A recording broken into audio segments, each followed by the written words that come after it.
kalangan generasi muda zaman sekarang, contohnya Gen Z, konsumsi alkohol sering dianggap sebagai gaya hidup dan kebebasan.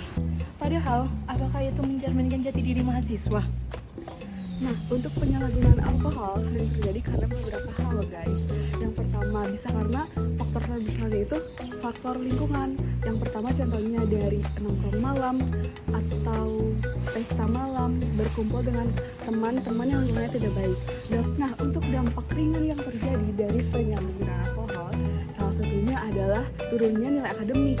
Nah, untuk dampak yang besar yang mungkin bisa terjadi yaitu kekerasan atau gangguan kesehatan. Ada beberapa faktor penyebab perilaku pecandu minuman keras di kalangan Gen Z. Di antaranya pengaruh lingkungan dan pergaulan, tren gaya hidup di media sosial, rendahnya pengendalian diri, serta tekanan psikologis seperti stres akademik. Pancasila seharusnya dapat menjadi pedoman hidup mahasiswa. Nilai ketuhanan menjaga kejagaan diri, lalu nilai kemanusiaan menjaga perilaku keadaban. Untuk persatuan menjaga untuk sikap saling menjaga. Kebijaksanaan menuntut respon rasional dan keadilan sosial harus menjamin keamanan dan kesehatan masyarakat di kampus. Mahasiswa bisa berperan melalui edukasi, kampanye digital, dan saling mengingatkan.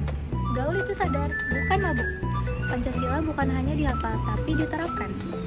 Setelah memahami kembali nilai-nilai Pancasila, saya jadi sadar bahwa kebebasan itu harus tetap bertanggung jawab.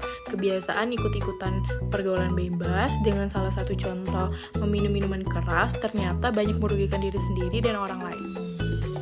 Materi ini membuka wawasan saya. Ternyata menjaga diri dari alkohol bukan hanya soal kesehatan, tetapi juga bagian dari sikap beradab dan menghargai diri sebagai mahasiswa. Sebagai generasi Z, kita seringkali terpengaruhi oleh tren. Tapi melalui pembahasan ini, saya belajar untuk lebih bijak memilih lingkungan pergaulan dan berani berkata tidak untuk hal yang merugikan.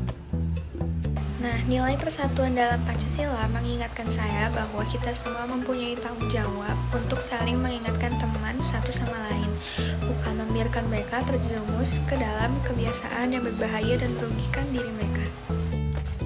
Kegiatan ini membuat saya termotivasi untuk hidup sehat, fokus kuliah, dan menggunakan media sosial untuk hal yang positif.